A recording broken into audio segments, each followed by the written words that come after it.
¿Por qué algunos cristianos son una amenaza para Satanás?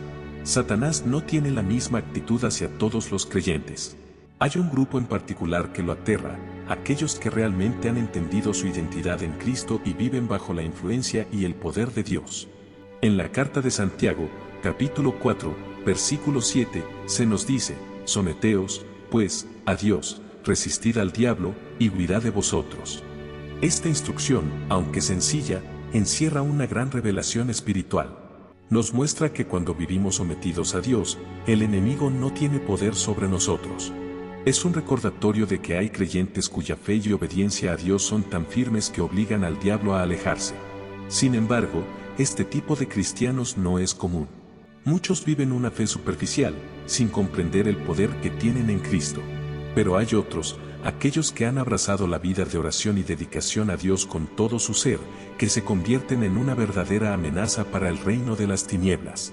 Para ellos, caminar en santidad no es una opción, sino una declaración de guerra contra el pecado y el mal que azotan este mundo. Estos cristianos entienden que la santidad es mucho más que evitar lo malo, es vivir cerca de Dios, es un refugio donde el enemigo no tiene acceso. La santidad ha sido, en muchos casos, reducida a una idea equivocada de perfección humana o a una obligación religiosa, pero la verdad es que es una cuestión de relación. La santidad no es solo una barrera contra el pecado, sino una forma de vivir en la presencia de Dios. Es una decisión constante de no ceder ante las tentaciones de un mundo corrompido. Cada vez que un creyente decide vivir en pureza, está proclamando su lealtad al reino de Dios y mostrando que Satanás no tiene poder sobre él. La vida de Daniel es un ejemplo claro de este principio. Fue perseguido no porque hiciera algo malo, sino porque su vida de santidad era una amenaza directa al sistema del mal. En el relato bíblico, cuando Daniel fue lanzado al foso de los leones, no era por un crimen, sino por su fidelidad a Dios. Su integridad era un testimonio tan poderoso que desestabilizaba el orden de aquellos que vivían en el pecado. Otro ejemplo claro de la santidad como arma espiritual es la historia de José. En la tentación que enfrentó por parte de la esposa de Potifar, José no dudó en huir, no permitió que un momento de debilidad arruinara su destino. A través de su decisión de mantenerse íntegro, de evitar la tentación a toda costa, Dios lo levantó de la esclavitud a un puesto de honor. Esta historia nos enseña que la santidad no es solo resistir las tentaciones, sino evitar, con todo nuestro ser, entrar en lugares o situaciones que puedan hacernos caer. Hoy en día, muchos han minimizado la importancia de vivir en santidad, pensando que la gracia de Dios les da un permiso para hacer lo que les plazca. Sin embargo, la Escritura nos exhorta en 2 de Corintios, capítulo 7, versículo 1, a limpiarnos de toda contaminación, perfeccionando la santidad en el temor de Dios. No es solo una recomendación, sino un mandato. Cuando un creyente cede al pecado, abre puertas en su vida que permiten que el enemigo actúe. La santidad, por el contrario, crea una muralla espiritual alrededor del creyente que lo protege y lo fortalece. Satanás sabe que un cristiano que mantiene su vida alejada del pecado se convierte en una fortaleza impenetrable, un terreno donde no puede ejercer control. Por eso, su mayor esfuerzo se concentra en corromper la pureza de los hijos de Dios. La cultura moderna ha logrado hacer ver el pecado como algo trivial o incluso liberador, pero lo que el mundo llama libertad, en realidad es esclavitud, como Jesús lo dijo en el Evangelio de Juan, capítulo 8, versículo 34, todo el que comete pecado es esclavo del pecado. Es crucial que los creyentes comprendan que la verdadera libertad no es la que nos ofrece el mundo, sino la que proviene de vivir en obediencia a Dios. Un cristiano que mantiene su integridad en todo momento, incluso cuando nadie lo ve, es una luz brillante en un mundo que camina en la oscuridad. Esta luz, que se refleja en su vida, hace que el mal se vea claramente y expone las tinieblas que han sido ocultadas. Por esta razón, aquellos que eligen vivir en santidad se convierten en un blanco para la oposición. Satanás no teme a los cristianos que se conforman con una vida de religiosidad vacía. Él teme a aquellos que han decidido ser santos, que han elegido vivir con pureza incluso cuando nadie los observa. Jesús, nuestro mayor ejemplo de santidad, vivió una vida tan pura que los demonios lo reconocían incluso antes de que él hablara. Su santidad era una amenaza directa al reino del mal. Y al igual que él, nosotros también estamos llamados a vivir de manera que nuestra vida sea una declaración de guerra contra el pecado y la corrupción de este mundo. Pero la santidad no es algo que se logra de un día para otro, es un proceso continuo. Es una lucha diaria, una decisión constante de rechazar lo que el mundo ofrece y abrazar lo que Dios nos ha dado. Es un desafío que requiere valentía, porque vivir en santidad no solo nos separa de las influencias malignas, sino que también nos coloca como un blanco para el enemigo. Este tipo de cristiano es el que Satanás teme.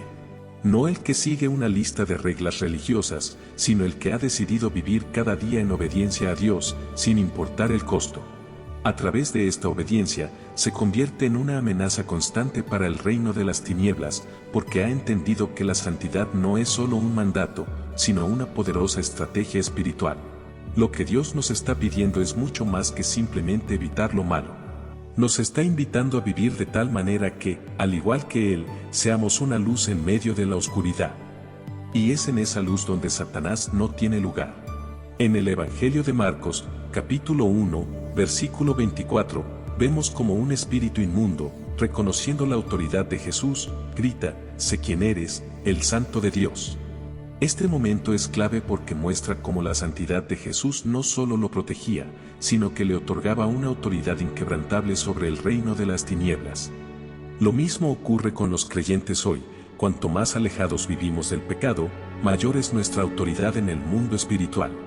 El problema radica en que muchos cristianos han sido engañados por la falsa idea de que la santidad es una carga pesada, una restricción de las verdaderas alegrías de la vida.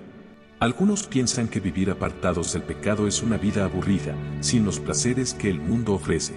Sin embargo, lo que estos no comprenden es que la verdadera plenitud no se encuentra en los placeres temporales que ofrece el mundo, sino en la comunión con Dios. El Salmo 16, versículo 11, nos lo deja claro: «En tu presencia hay plenitud de gozo, delicias a tu diestra para siempre». Cuando un cristiano experimenta el gozo profundo de estar en la presencia de Dios, descubre que nada de lo que el mundo ofrece puede compararse con esa paz y gozo. David lo entendió, y por eso su vida reflejaba un deseo profundo de estar cerca de Dios. Cuando alguien vive en santidad, no necesita forzar su fe, porque su amor por Dios es tan grande que el pecado pierde completamente su atractivo. A lo largo de la historia, los avivamientos más poderosos comenzaron con personas que decidieron vivir en santidad. No fueron las estrategias humanas ni los programas de la iglesia lo que avivó el fuego de Dios, sino la decisión de un grupo de creyentes de limpiar sus vidas y buscar a Dios sin reservas. La iglesia primitiva entendió este principio radicalmente y vivió en una santidad que los hacía vulnerables al poder de Dios. En el libro de los Hechos, encontramos que en ese tiempo, la pureza de la iglesia era tan grande que Ananías y Zafira cayeron muertos al intentar engañar al Espíritu Santo. Este suceso no fue una coincidencia, fue la consecuencia de vivir en un ambiente de pureza, donde la hipocresía no tenía cabida. Este tipo de santidad, que aterrorizaba al enemigo, es el mismo que hoy Satanás trata de evitar a toda costa. Él sabe que mientras los cristianos vivan en mediocridad, el poder de Dios no se manifestará en todo su esplendor. Pero cuando un creyente decide consagrarse por completo, se convierte en un canal abierto para lo sobrenatural. La lucha por la santidad no es solo una batalla personal, sino un campo de batalla espiritual. Cada vez que un cristiano decide decir no a la tentación, está declarando que su vida le pertenece a Dios y no al enemigo. Cada vez que elige obedecer a Dios en vez de ceder a los deseos de la carne, está tomando territorio en el mundo espiritual, avanzando en el campo de batalla. Romanos, capítulo 12, versículo 2, nos anima a no conformarnos a este mundo, sino a ser transformados por la renovación de nuestra mente. Esta transformación es clave para vivir en santidad. No se trata solo de evitar lo malo, sino de permitir que Dios nos transforme desde adentro, cambiando nuestra manera de pensar y nuestras actitudes. Si alguna vez te has preguntado por qué enfrentas tanta oposición cuando decides acercarte más a Dios, es porque el enemigo sabe lo que sucederá si te mantienes firme. Él entiende que si decides consagrarte completamente, su influencia sobre tu vida será destruida. Si caminas en santidad, te convertirás en una amenaza para su reino. La verdadera santidad tiene un precio. Requiere morir a uno mismo, renunciar a lo que el mundo ofrece y adoptar una mentalidad de reino. pero la recompensa que trae es mucho mayor. No solo nos acerca a Dios, sino que nos da una autoridad espiritual que el enemigo no puede ignorar. Satanás no teme a los cristianos tibios, aquellos que juegan con el pecado. Él teme a los que han decidido vivir separados para Dios, porque sabe que esos cristianos no pueden ser manipulados ni comprados. Son invencibles, porque han sido transformados por el poder de Dios. Este es el tipo de cristiano que Satanás teme, el que ha decidido vivir con una pureza que no depende de las circunstancias ni de la aprobación de otros, sino de una decisión profunda de seguir a Dios a cualquier costo. Estos creyentes son implacables, porque saben que su vida no les pertenece, sino a Dios. Y cuando oran, no lo hacen de manera superficial, sino con una autoridad que se deriva de su comunión profunda con Dios. La oración para ellos no es solo una herramienta, sino un arma de guerra espiritual. Jesús enseñó a sus discípulos a orar, porque entendía que la oración no era solo una conversación, sino una declaración de autoridad. Satanás no teme a los cristianos que oran por costumbre. Él teme a los que oran con poder, aquellos que no solo piden, sino que gobiernan en el mundo espiritual. La oración de estos cristianos no viene de la desesperación, sino de la certeza de que Dios escucha y responde. Su fe es tan firme que cuando oran, saben que están moviendo los cielos. En este nivel de oración, no solo se enfrentan a las dificultades personales, sino que se convierten en agentes de cambio en el mundo espiritual. ¿Estás dispuesto a pagar el precio por vivir en santidad? La santidad no es un camino fácil, pero es el único camino que nos lleva a una relación profunda con Dios y a una autoridad que puede transformar vidas. Cuando nos apartamos del pecado, no solo avanzamos en nuestra propia vida, sino que también avanzamos en el reino de Dios, derrotando al enemigo a medida que avanzamos. En el Evangelio de Lucas, en el capítulo 10, versículo 19, Jesús habla de la autoridad que nos ha dado. Os doy potestad para hollar serpientes y escorpiones, y sobre toda fuerza del enemigo, y nada os dañará. Estas palabras no son una mera sugerencia, sino una declaración profunda sobre el poder que tenemos como creyentes. Jesús, al decir esto, nos revela que la autoridad que nos da a través de la oración es un recurso poderoso contra el enemigo. La oración no es solo una acción, sino el canal por el cual el cielo interviene en la tierra. Recuerdo cuando Moisés levantaba sus manos en la batalla. Mientras se las mantenía levantadas, Israel prevalecía, pero cuando las dejaba caer, el enemigo tomaba ventaja. Este acto no era solo simbólico, sino que representaba el poder espiritual en acción. La oración, en nuestra vida, tiene un poder transformador que no solo cambia circunstancias, sino que desmantela los planes de las fuerzas oscuras. Es por eso que Satanás se esforzará al máximo para que un cristiano deje de orar. Él no se preocupa si asistimos a la iglesia, mientras nuestra vida de oración permanezca vacía. No le importa que conozcamos las Escrituras si no las usamos en la oración, ni teme a los que proclaman tener fe si nunca ejercen su autoridad en el mundo espiritual. Muchos cristianos hoy viven derrotados no porque Dios los haya abandonado, sino porque han subestimado el poder que la oración tiene.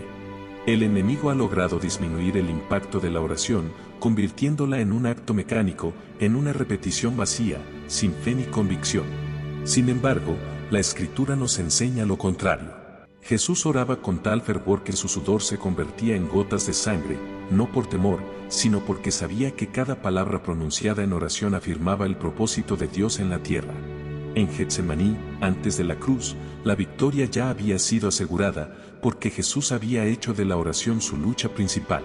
Satanás sabe que un cristiano que ora con poder no es fácilmente manipulado ni derrotado. Pensemos en Elías. Cuando él oró, el cielo se cerró, y cuando volvió a orar, la lluvia descendió. No fue por casualidad, sino una manifestación del poder de la oración de alguien que entendía la autoridad que tenía en Dios.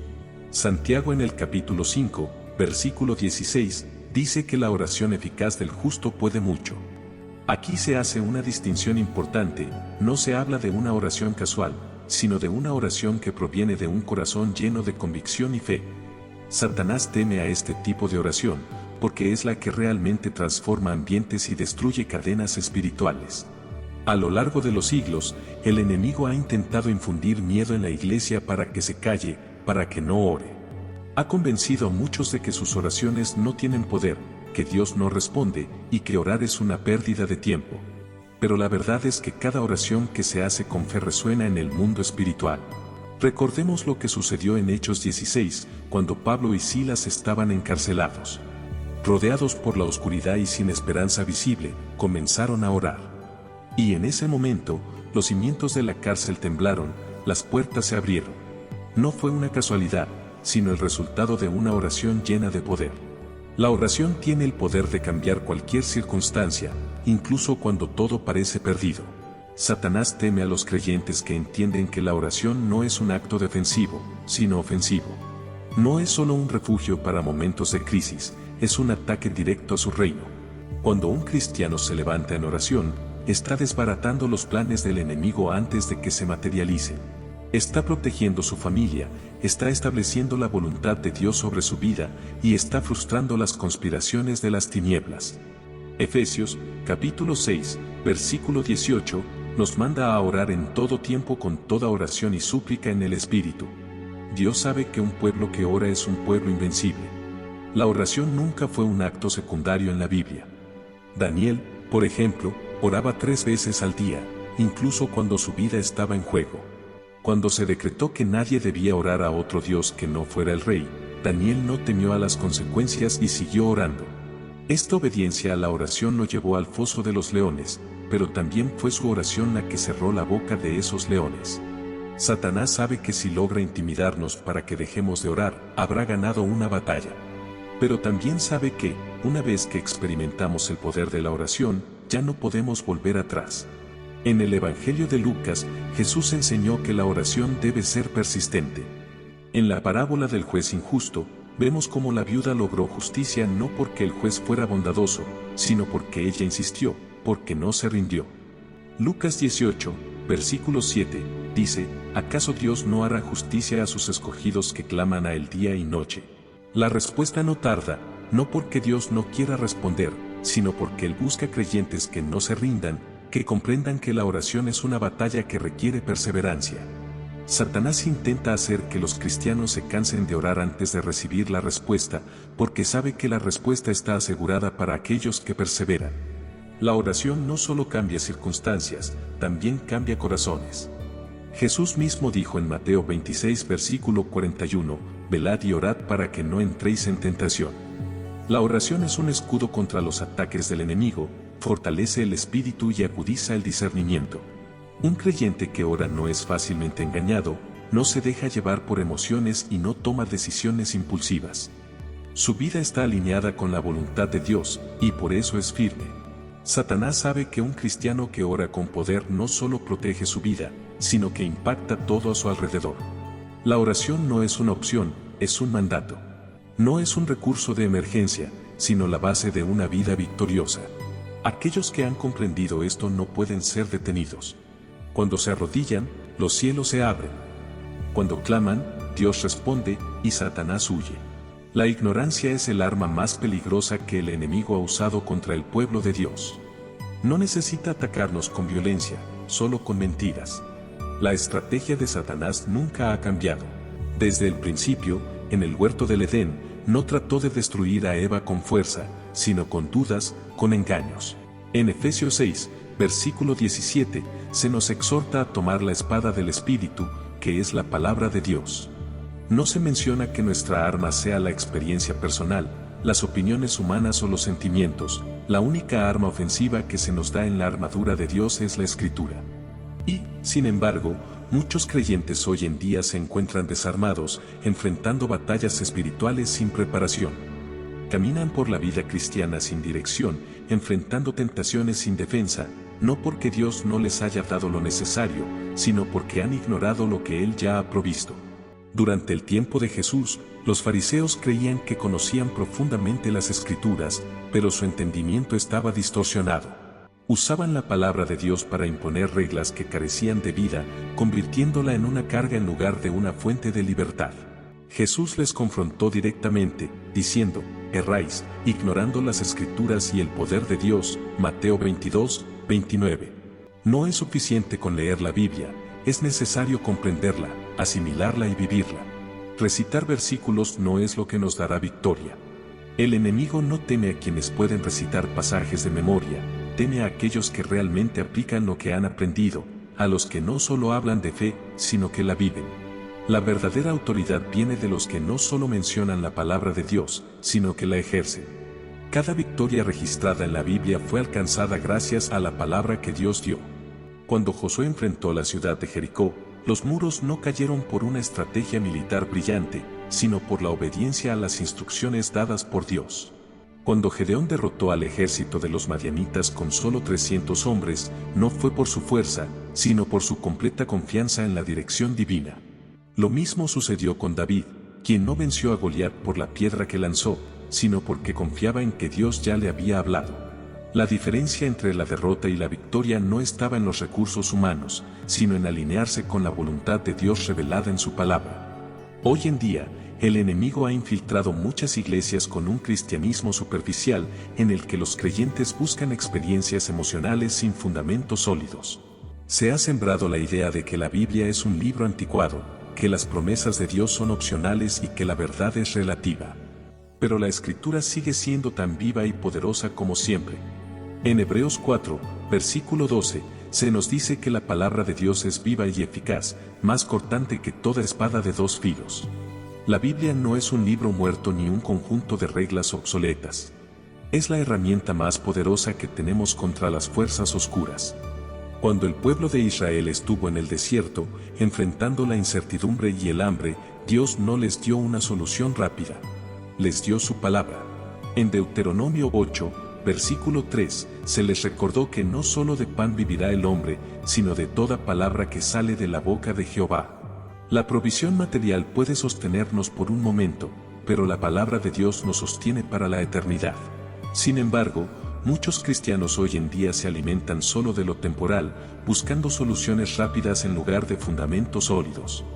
Buscan motivación, pero no buscan transformación. Un cristiano que conoce la palabra de Dios no es fácilmente movido por las circunstancias. No se tambalea ante la adversidad, no se deja seducir por doctrinas falsas. El enemigo teme a aquellos que han arraigado su vida en la verdad. Teme a aquellos que no se dejan engañar por sus mentiras, que no se desvían por interpretaciones erróneas y que han hecho de la Escritura su brújula inquebrantable. En el Salmo 119, versículo 105, se dice: «Lámpara es a mis pies tu palabra, y lumbrera a mi camino». Un creyente que camina en la luz de la palabra no tropieza, no se pierde, no se desvía. Puede enfrentar tormentas, atravesar desiertos, pero su dirección está asegurada porque su vida está sustentada en la verdad. Los profetas en la Biblia no hablaban de sus propias ideas, hablaban lo que Dios les revelaba. Los apóstoles no predicaban opiniones personales, sino la palabra revelada de Dios. A lo largo de la historia, cada avivamiento ha comenzado con un retorno a la Escritura. Un pueblo que decide volver a la fuente, que rechaza la confusión y se aferra a la verdad absoluta, ha sido siempre el inicio de un mover poderoso de Dios. No debemos olvidar que la palabra de Dios no solo es un conjunto de principios morales o enseñanzas éticas. Es un llamado a vivir en conformidad con su voluntad. Nos muestra la vida que Dios quiere que vivamos, nos enseña a caminar en su poder, nos guía a enfrentar los desafíos con una confianza inquebrantable. A veces, el enemigo intenta desviar nuestra atención, nos presenta soluciones temporales que nos alejan de la fuente de nuestra fortaleza. Pero un cristiano firme en la palabra no puede ser desviado. Es esencial que entendamos que la Biblia no es solo un libro de historia o enseñanzas. Es un manual de vida, un arma poderosa que se nos ha dado para resistir las tentaciones, enfrentar la oscuridad y caminar en victoria. Cada página está llena de promesas de Dios para nuestras vidas. Y como una espada de dos filos, nos corta y nos moldea, nos transforma para reflejar la imagen de Cristo. La Escritura es el único fundamento firme en un mundo que cambia constantemente. Las opiniones humanas se desvanecen, las emociones nos engañan, pero la palabra de Dios permanece eterna. Cuando entendemos esto, nos damos cuenta de que la vida cristiana no es una lucha contra nuestros propios deseos o contra las fuerzas del mal solo con nuestras fuerzas. Es una guerra ganada a través de la obediencia a la palabra de Dios. Y como con cada victoria en la historia, nuestra verdadera fortaleza reside en ser un pueblo que se sujeta a su voluntad. Satanás ha intentado, a lo largo de la historia, destruir la Biblia, desacreditarla y alejar a los creyentes de ella, no porque sea un simple libro más, sino porque sabe que es la única verdad que puede derrotarlo. En tiempos de persecución, cuando los cristianos eran arrestados y llevados ante tribunales o amenazados con la muerte, su confianza no estaba en discursos elaborados ni en sus habilidades personales, sino en la palabra que Dios había puesto en sus corazones. Sabían que lo escrito en las Escrituras era suficiente, que no necesitaban añadir nada más. La verdad ya había sido establecida, y esa misma verdad sigue siendo la herramienta más poderosa contra el enemigo. Cuando un cristiano decide conocer la Escritura, meditar en ella y proclamarlas, se convierte en una amenaza directa para el reino de las tinieblas. Satanás no teme a los que se apoyan en experiencias pasajeras ni a los que buscan emociones efímeras. Lo que realmente le aterra es aquel creyente que ha cimentado su fe en la palabra inmutable de Dios. No puede manipular a los que han sido transformados por la verdad, porque sabe que la palabra de Dios, cuando se aplica con fe y autoridad, no solo defiende al creyente, sino que lo capacita para avanzar, conquistar y destruir toda obra del mal.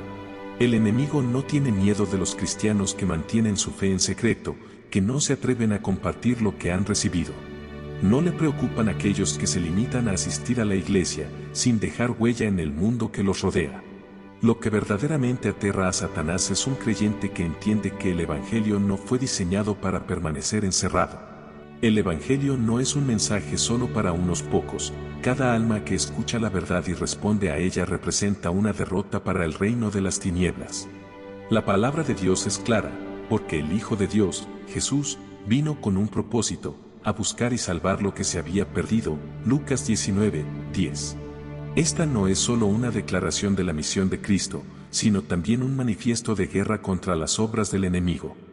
Cada vez que un cristiano decide compartir el Evangelio, se convierte en un soldado en la línea de batalla, alguien que no solo resiste los ataques del adversario, sino que le arrebata lo que más valora, las almas que ha mantenido cautivas desde el principio. Esta es la verdadera lucha, la batalla por la humanidad. Satanás ha trabajado incansablemente para mantener a las personas en la oscuridad, para cegarlas con mentiras y para evitar que escuchen el mensaje que puede rescatarlas. En 2 Corintios 4:4 se nos dice que el Dios de este siglo cegó el entendimiento de los incrédulos, para que no les resplandezca la luz del Evangelio de la gloria de Cristo. No se trata de una falta de interés ni de resistencia natural, sino de una verdadera batalla espiritual, un intento del enemigo por impedir que la luz del Evangelio brille. Sin embargo, cuando alguien se levanta para predicar la verdad, cuando un creyente decide hablar con autoridad, ese velo de oscuridad comienza a rasgarse. La luz del Evangelio comienza a resplandecer, la oscuridad retrocede y el enemigo pierde terreno. Es en ese momento cuando la obra redentora de Cristo se manifiesta en el mundo, trayendo libertad y salvación a aquellos que se encuentran atrapados en el engaño. El evangelismo no es una opción dentro de la vida cristiana, es una orden clara. No es un don exclusivo para unos pocos, ni algo reservado solo para los especialistas en la fe. Es, de hecho, la esencia misma de lo que significa ser cristiano. Jesús no llamó a sus discípulos solo para que se reunieran, aprendieran o se edificaran entre ellos. Los envió a predicar, a compartir el mensaje del reino. Esta fue la misión que les confió, y es la misma misión que tenemos hoy. Cada uno de nosotros, como seguidores de Cristo, está llamado a ser un testigo de la verdad, a compartir la esperanza que hemos recibido, no solo con palabras, sino con acciones. Es fácil caer en la trampa de pensar que el evangelismo es algo que solo hacen los pastores, misioneros o líderes de la iglesia, pero eso es un error. El llamado a predicar el evangelio es para todos los creyentes, sin excepción. La vida cristiana no se trata solo de nuestra salvación personal, sino de ser instrumentos en las manos de Dios para llevar su luz a un mundo perdido. En cada conversación, en cada interacción, en cada oportunidad, tenemos el poder de ser una chispa que encienda una llama en el corazón de alguien más. La misión de Cristo de buscar y salvar lo que se había perdido no ha cambiado. El enemigo sigue trabajando incansablemente para mantener a las personas alejadas de la verdad. Pero cada vez que un creyente toma en serio la llamada a compartir el Evangelio, es como si se levantara una muralla que detiene la marcha de las tinieblas. La luz del Evangelio no puede ser detenida cuando un cristiano se decide a ser un portador de esa luz, a ser un proclamador de la verdad. Lo que Satanás teme es la propagación de la verdad. Teme a los cristianos que entienden que su fe no es algo privado, sino algo que debe ser compartido. Los discípulos de Jesús no eran solo estudiantes de su palabra, sino también mensajeros de esa palabra. Cada uno de ellos fue enviado a un mundo que necesitaba escuchar el mensaje de salvación. Y nosotros, hoy, somos esos discípulos. La misión sigue viva. En el Evangelio de Marcos, capítulo 16, versículo 15, Jesús nos da un mandato claro: id por todo el mundo y predicad el Evangelio a toda criatura. No es una sugerencia, no es una opción, es un llamado directo. Sin embargo, el enemigo ha logrado que muchos creyentes sientan que no tienen lo necesario para cumplir con este mandato. Los ha hecho dudar de sus capacidades, los ha convencido de que no tienen el conocimiento suficiente o de que alguien más se encargará de hacerlo. Sin embargo, el poder del evangelismo no reside en la elocuencia de las palabras, sino en la obediencia a lo que Dios ha ordenado. No es la cantidad de palabras lo que importa, sino la verdad que se proclama. Cada vez que alguien se decide a compartir la palabra de Dios, la voz de Dios resuena y las mentiras del enemigo se ven desafiadas. La iglesia primitiva, en el libro de los Hechos, no tenía la infraestructura de hoy en día. No contaban con templos grandes ni con equipos de sonido sofisticados. No había redes sociales ni aplicaciones para difundir el mensaje, pero había algo que el enemigo no podía detener: su determinación de hablar de Cristo sin miedo. No importaba cuán feroz fuera la persecución, no había amenaza que pudiera silenciarlos. Cuando Pedro y Juan fueron arrestados y les ordenaron dejar de predicar, su respuesta fue clara y firme: juzgad si es justo delante de Dios obedecer a vosotros antes que a Dios, porque no podemos dejar de decir lo que hemos visto y oído. Hechos 4, 19 y 20. No estaban dudando, ni negociando, ellos sabían que su misión no era algo negociable. Fue por esa valentía, por esa firmeza en la proclamación del Evangelio, que miles de personas fueron añadidas a la iglesia. Satanás ha intentado debilitar el evangelismo de muchas maneras. Ha sembrado el miedo al rechazo, ha convencido a muchos de que la fe debe ser algo privado y personal, ha dirigido la atención de los creyentes hacia distracciones que no tienen ningún impacto eterno. Pero, a pesar de todos sus intentos, la verdad sigue siendo la misma: la cosecha está lista, y Dios sigue buscando obreros que se levanten para recogerla. En Mateo 9, 37 y 38, Jesús nos recuerda: la mies es mucha, mas los obreros son pocos. Rogad, pues, al Señor de la mies que envíe obreros a su mies. No hay falta de almas que necesiten escuchar el Evangelio. El problema es que hay pocos creyentes dispuestos a hablar, pocos dispuestos a salir de su zona de confort, a superar sus miedos y a ser testigos del poder de Dios. Esa es la gran victoria del enemigo: no ha logrado apagar el Evangelio, pero sí ha logrado que muchos lo guarden solo para sí mismos, escondido en sus corazones. El mensaje que podría transformar vidas se queda encerrado, y el mundo sigue sumido en la oscuridad. Cada vez que el Evangelio es proclamado, ya sea en una conversación informal, en un púlpito o en un momento de oración, se produce una reacción en el mundo espiritual. Las tinieblas retroceden, las cadenas del pecado empiezan a romperse, y la luz de Cristo brilla con mayor fuerza. No podemos subestimar el poder que tiene una palabra de esperanza, un mensaje de salvación. Cada testimonio, por más pequeño que sea, tiene el potencial de encender una chispa en un corazón que necesita escuchar la verdad. Pero, lamentablemente, muchos se sienten paralizados. La idea de compartir el Evangelio con otros les parece difícil o incómoda. En lugar de ver el evangelismo como una oportunidad, lo ven como una carga, o peor aún, como algo que solo debe hacer el líder o el experto. Sin embargo, la verdadera esencia de la vida cristiana no es solo recibir bendiciones, sino ser bendición para los demás. Jesús no nos llamó solo para que nos sintiéramos cómodos en nuestras iglesias, sino para que fuéramos sus embajadores en un mundo que lo necesita desesperadamente. El enemigo se regocija cuando un creyente se queda callado, cuando el evangelio se guarda para sí mismo. Pero, en el momento en que alguien se levanta y comparte lo que ha recibido, el panorama cambia. La oscuridad comienza a ceder ante la luz, y el poder de la mentira empieza a desmoronarse. No es nuestra habilidad o elocuencia lo que hace la diferencia, sino la obediencia.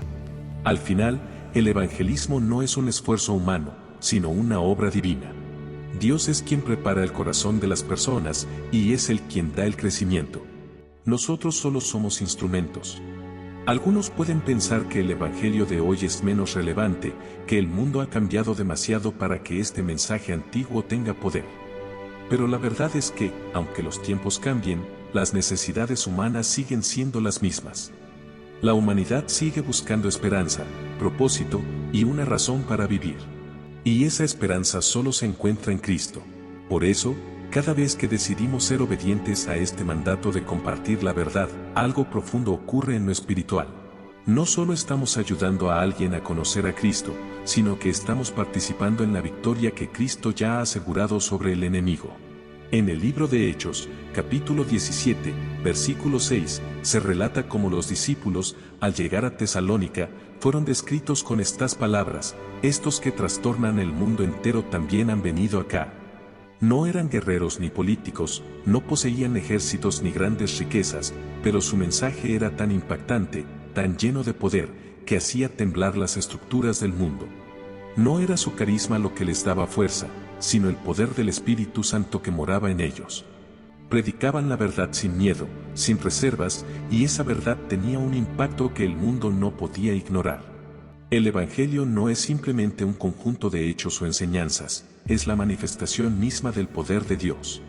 Como dice Romanos 1, 16, no me avergüenzo del Evangelio, porque es poder de Dios para salvación a todo aquel que cree.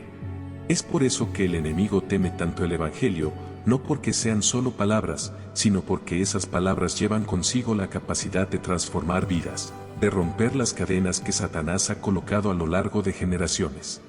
Dios ha levantado a lo largo de la historia a hombres y mujeres que han entendido que el Evangelio no es un ministerio opcional, sino el mismo corazón del llamado cristiano. En tiempos de Elías, cuando el pueblo de Israel se había desviado, abrazando la idolatría, fue precisamente la predicación del profeta lo que confrontó las mentiras de la cultura y restauró la adoración verdadera hacia Dios. No fue una estrategia humana la que trajo el cambio, sino la proclamación de la palabra de Dios, una palabra que llevaba consigo la autoridad del cielo. En el Nuevo Testamento, cuando el apóstol Pablo llegó a Atenas, no intentó acomodar el Evangelio a la cultura local, no trató de suavizarlo o adaptarlo a las costumbres del lugar. En lugar de eso, predicó con firmeza y convicción, llamando a los hombres al arrepentimiento. Cada vez que alguien se ha levantado con la verdad del Evangelio, algo ha cambiado en la historia. Algo ha ocurrido que ha sacudido las estructuras de este mundo. Satanás lo sabe bien, mientras el Evangelio se predique, su derrota es inevitable. En el libro de Apocalipsis, capítulo 12, versículo 11, se nos dice que los creyentes vencieron al enemigo por la sangre del Cordero y por la palabra del testimonio de ellos. No solo por lo que Cristo hizo en la cruz, sino por la proclamación continua de esa verdad. El Evangelio no es solo una esperanza que nos aguarda al final de los tiempos, es una victoria presente. El Evangelio es el arma más poderosa que existe contra el reino de las tinieblas, no porque sea solo un concepto teológico, sino porque es la declaración viva de que la muerte ha sido vencida, de que el pecado ha sido derrotado y que Satanás ya no tiene poder sobre aquellos que han sido redimidos. Cada vez que se proclama el Evangelio, Satanás pierde terreno. La razón por la que la evangelización es tan peligrosa para el enemigo es porque deshace su obra en las vidas de las personas. Mientras el ser humano permanezca en la ignorancia, el enemigo mantiene su control. Pero cuando la verdad llega, cuando el Evangelio es proclamado y aceptado, su dominio se quiebra, su poder se desvanece. Es entonces cuando las personas son liberadas de las mentiras que los han atado y comienzan a caminar en la libertad que solo Cristo puede dar. Y no solo se trata de un cambio espiritual, sino también de un cambio profundo en la vida diaria. El Evangelio no solo ofrece una salvación futura, sino una transformación presente. Cambia los corazones, restaura relaciones y da propósito. No se trata solo de un mensaje que se escucha, sino de un mensaje que se vive.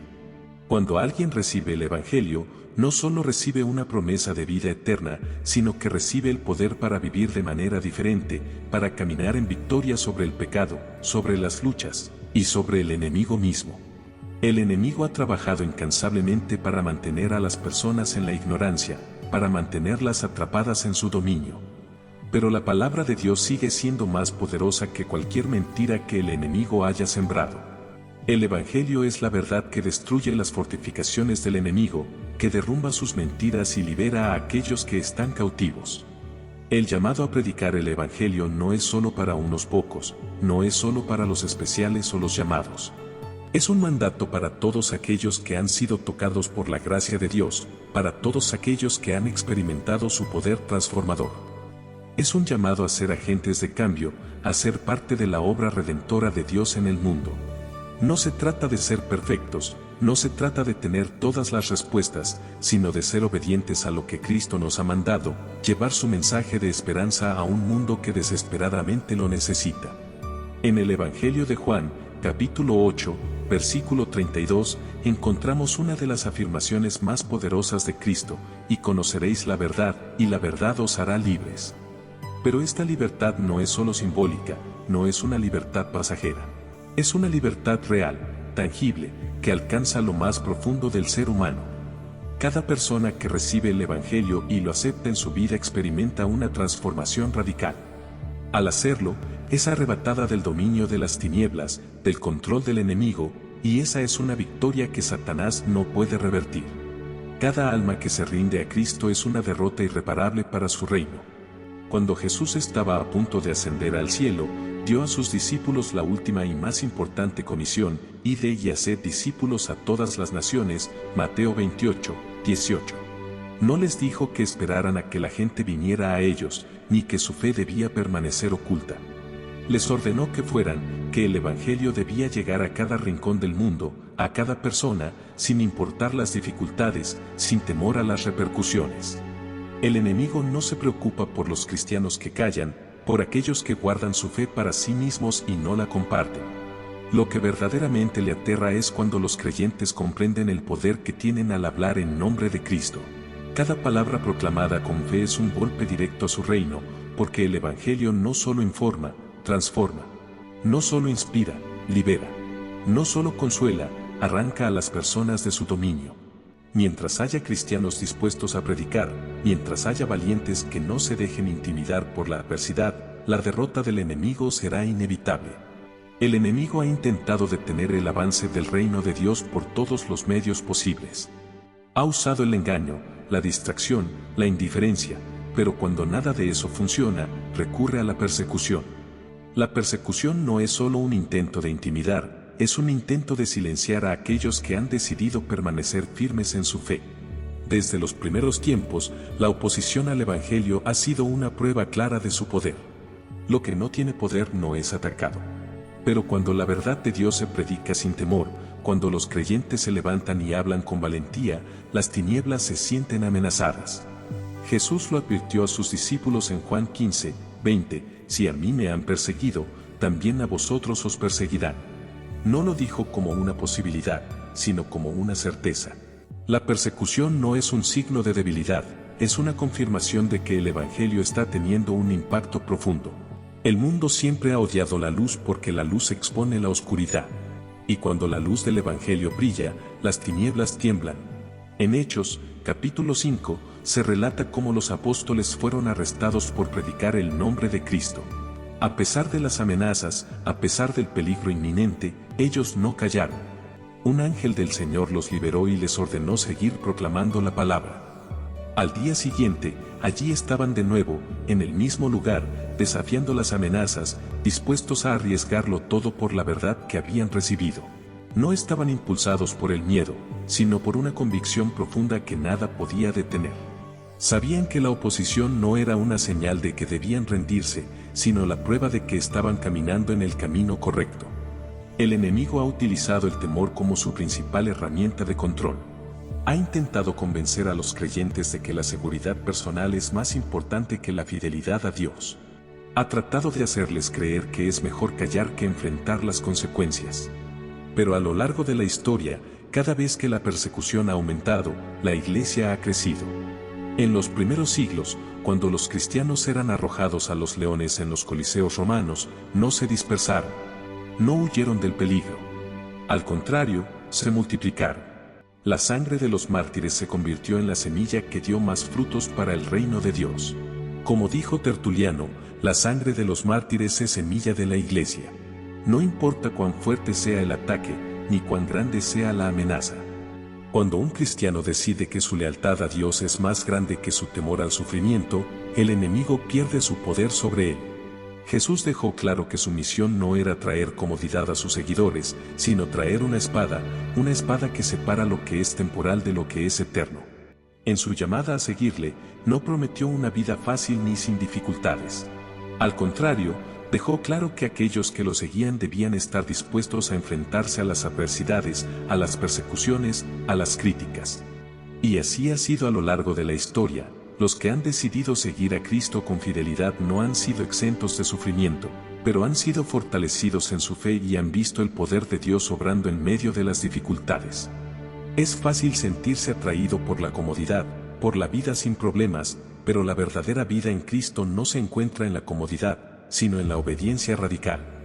El llamado de Cristo es claro: debemos ir, debemos ser su luz en un mundo oscuro, debemos proclamar su verdad, sin importar los costos. El enemigo intentará callarnos, intentará sembrar dudas y temores, pero si permanecemos firmes, el Evangelio continuará avanzando. En el Evangelio de Mateo, en el capítulo 10, versículo 22, encontramos una advertencia directa de Jesús: y seréis odiados de todos por causa de mi nombre, pero el que persevere hasta el fin, éste será salvo. Jesús no prometió aceptación ni popularidad. Al contrario, habló de rechazos, conflictos y una batalla que no terminaría hasta el último aliento. Él entendía perfectamente lo que significaba seguirlo. No fue una llamada a la comodidad, sino a la resistencia, a la perseverancia en medio de la oposición. En el libro de Apocalipsis, los que vencen no son aquellos que lograron evitar la persecución, sino los que, a pesar de ella, la enfrentaron con una fe inquebrantable. Estos creyentes, los que no cedieron, los que no se dejaron arrastrar por el miedo ni por la presión del mundo, vencieron por medio de la sangre del Cordero y de la palabra de su testimonio, como se nos dice en Apocalipsis 12, versículo 11. Ellos no buscaron un refugio temporal, no negociaron sus creencias por momentos de paz pasajera. Sabían que su recompensa estaba más allá de lo visible, más allá de lo que los ojos podían alcanzar. Estaban decididos a seguir, pase lo que pase, sin importar las amenazas, sin importar el precio. El enemigo ha intentado muchas veces disfrazar la persecución como una señal de derrota y ha sembrado dudas en el corazón de muchos, haciendo creer que el sufrimiento es una indicación de que Dios los ha dejado. Pero, en realidad, es precisamente lo contrario. La persecución no es un signo de que estamos equivocados. Es la confirmación de que estamos en el camino correcto, de que estamos siendo fieles a Dios. El apóstol Pablo comprendió esto profundamente cuando escribió en Filipenses 1, 21, porque para mí el vivir es Cristo y el morir es ganancia. Su vida no estaba determinada por las circunstancias que lo rodeaban, sino por un propósito eterno. Su lealtad a Dios no dependía de lo que el mundo pensara de él, ni de las consecuencias inmediatas que pudiera enfrentar. Sabía que nada en este mundo, nada que el enemigo pudiera hacerle, tenía poder sobre su destino eterno. A lo largo de la historia, cada generación ha enfrentado su propia forma de persecución. En algunos lugares, ha sido violenta, en otros, más sutil, mediante presiones sociales o leyes que buscan sofocar la fe. Sin embargo, el patrón sigue siendo el mismo: el enemigo siempre intenta silenciar a aquellos que no pueden ser comprados, que no pueden ser manipulados, a aquellos que no se dejan doblegar. Recordemos el episodio de Daniel 3, cuando el rey Nabucodonosor decretó que todos debían postrarse ante la estatua que él había erigido. Solo 3 hombres, Sadrac, Mesach y Abednego, se mantuvieron firmes. Sabían cuál sería la consecuencia: el horno de fuego ardiente. Pero su respuesta fue clara y valiente: nuestro Dios a quien servimos puede librarnos del horno de fuego ardiente, y de tu mano, oh rey, nos librará. Y si no lo hace, sepas, oh rey, que no serviremos a tus dioses. Daniel 3, 17-18. Su fe no dependía de si Dios los libraba o no, su obediencia no estaba sujeta a la promesa de un milagro, sino a la fidelidad de su corazón. El enemigo no sabe qué hacer con alguien que no teme la persecución, con alguien que ha decidido que su lealtad a Dios es más importante que cualquier cosa que pueda perder. En Hebreos 11, se nos habla de aquellos que, a pesar de ser apedreados, aserrados, perseguidos y maltratados, no cedieron. La Escritura dice que el mundo no era digno de ellos, Hebreos 11, versículo 37. No fueron reconocidos, no fueron celebrados, pero en el cielo, sus nombres están escritos, como testimonios de una fe que no se quebró ante la adversidad. A lo largo de la historia, el enemigo ha intentado convertir la comodidad en el objetivo final de la vida cristiana. Ha hecho creer a muchos que si algo es difícil, entonces no es de Dios. Pero la realidad es otra. Jesús nunca prometió una vida fácil. De hecho, Él mismo nos advirtió que el camino sería estrecho. En Mateo 5, 10, nos recuerda, bienaventurados los que padecen persecución por causa de la justicia, porque de ellos es el reino de los cielos. La persecución no es un castigo, sino un honor. Es una evidencia de que el reino de Dios está avanzando, que la luz está avanzando en medio de las tinieblas. Cada vez que la iglesia ha sido atacada, ha salido más fuerte. Un claro ejemplo de esto es el mártir Esteban, quien fue apedreado por su fe. Su muerte parecía ser una derrota, pero en realidad, fue la semilla que impulsó la expansión del Evangelio. La sangre derramada no silenció la verdad, sino que la propagó con mayor fuerza. Satanás aún no entiende que cada ataque contra el pueblo de Dios no solo lo debilita, sino que lo fortalece. Cada intento de apagar la luz solo la hace brillar con más intensidad. Aquellos que han decidido que su fe no es negociable, los que no se dejan intimidar, los que entienden que su llamado es más grande que cualquier amenaza, esos son los que el enemigo más teme. Porque sabe que no puede hacer nada contra ellos. Puede intentar detenerlos, pero seguirán avanzando. Puede intentar callarlos, pero seguirán hablando. Puede intentar destruirlos, pero su legado vivirá mucho después de ellos. La historia ha demostrado que los perseguidos de hoy serán los vencedores de mañana. Mientras haya creyentes que se mantengan firmes, el Evangelio seguirá avanzando y el enemigo seguirá perdiendo. El enemigo no teme a los cristianos tibios, a los que obedecen solo cuando les conviene, a los que hablan de Dios pero no lo reflejan en sus acciones. Satanás no se preocupa por aquellos cuya fe se ajusta a su comodidad, porque sabe que no representan una amenaza real. Lo que verdaderamente aterra al reino de las tinieblas es un creyente que ha decidido amar y obedecer a Dios por encima de todo, no por emoción, no por costumbre, sino por una convicción profunda y firme. Como está escrito en Deuteronomio 6, 5, el mandato es claro: amarás al Señor tu Dios con todo tu corazón, con toda tu alma y con todas tus fuerzas. Este amor no es superficial. Es un amor absoluto, inquebrantable. La diferencia entre una fe que resiste y una que se quiebra está en el amor genuino a Dios. No es solo una emoción pasajera, es un compromiso profundo, una dedicación total que no depende de lo que se nos ofrezca a cambio, sino de lo que ya hemos recibido en Cristo. Los primeros cristianos enfrentaron la muerte con alegría, no porque buscaran la muerte, sino porque sabían que su amor por Dios era más grande que cualquier amenaza de este mundo. En el relato de Génesis 22, cuando Dios pidió a Abraham que ofreciera a su hijo Isaac en sacrificio, no se trataba de una prueba para ver si él fallaría, sino de una oportunidad para demostrar que su amor y su fe en Dios eran más grandes que cualquier otra cosa que pudiera poseer. A través de esa obediencia inquebrantable, Abraham abrió la puerta a bendiciones que resonarían por generaciones, porque al no retener nada para sí mismo, Dios le otorgó más de lo que jamás podría haber imaginado.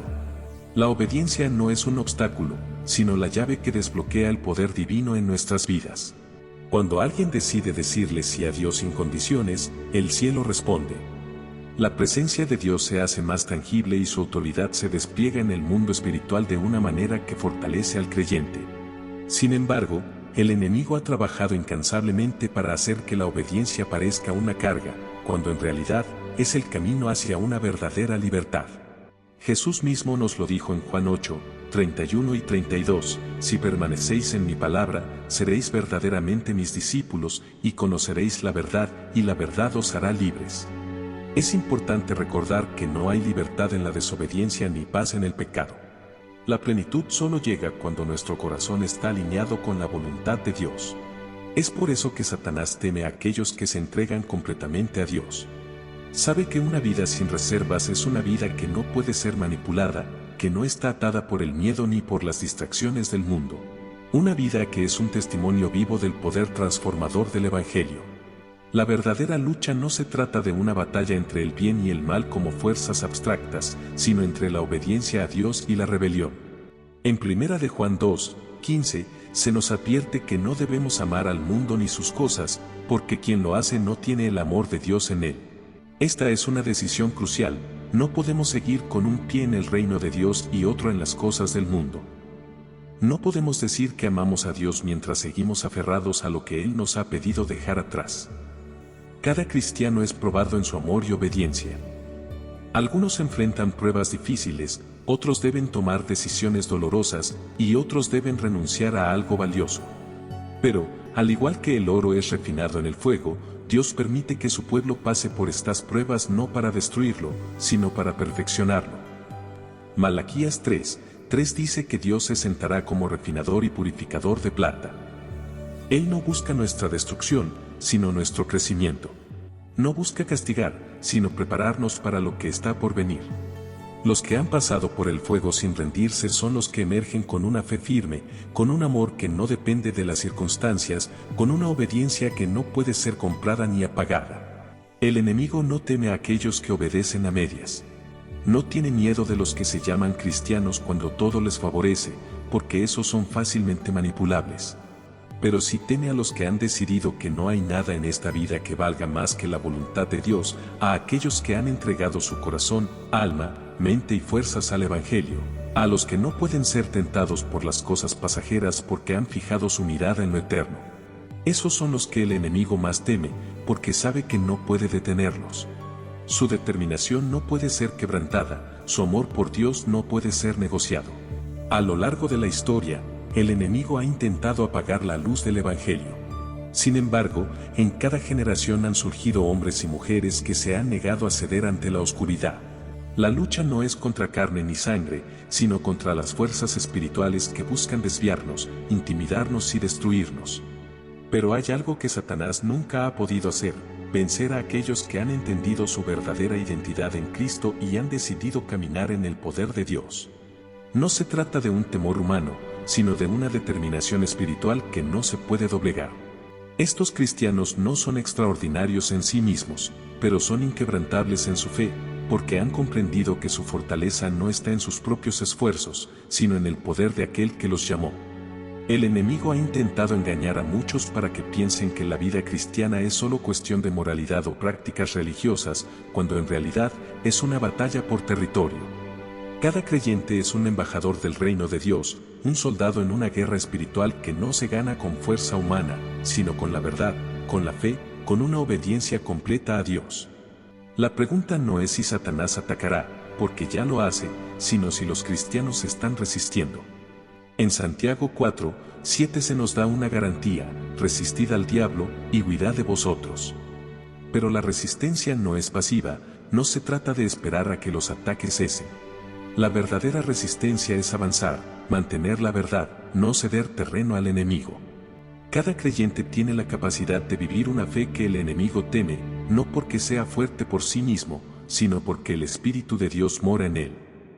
Jesús nos dio una autoridad que no es solo una promesa futura, sino una realidad presente: he aquí, os doy potestad de hollar serpientes y escorpiones, y sobre toda fuerza del enemigo, y nada os dañará. Lucas 10:19. Esta autoridad no está reservada para unos pocos, no es solo para los líderes espirituales ni para los que tienen muchos años en la fe, sino para todos los que han sido redimidos por la sangre de Cristo. La diferencia entre un cristiano que vive en victoria y uno que vive en derrota es la decisión de ejercer esa autoridad. No basta con saber que tenemos poder, debemos usarlo. No basta con conocer las Escrituras, debemos vivirlas. No basta con tener el Espíritu Santo, debemos caminar en él. El enemigo ha tratado de hacer que los creyentes piensen que su fe es frágil, que su influencia es limitada, que sus oraciones no tienen impacto.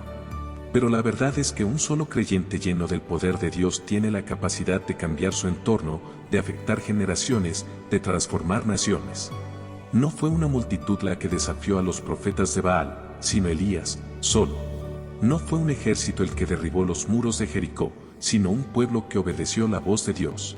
No fue un reino poderoso el que venció a Goliat, sino un joven con una honda y una fe inquebrantable. Dios nunca ha necesitado números, solo busca corazones que no duden de su poder. La batalla sigue, pero la victoria ya ha sido asegurada. La derrota de Satanás está escrita en la cruz, donde Cristo despojó a los principados y potestades, exhibiéndolos públicamente, triunfando sobre ellos. Colosenses 2:15. La autoridad ya ha sido dada, el poder ya ha sido entregado a la Iglesia. La pregunta sigue siendo, ¿serás parte de los que viven esta realidad o serás de los que la ignoran? Amén.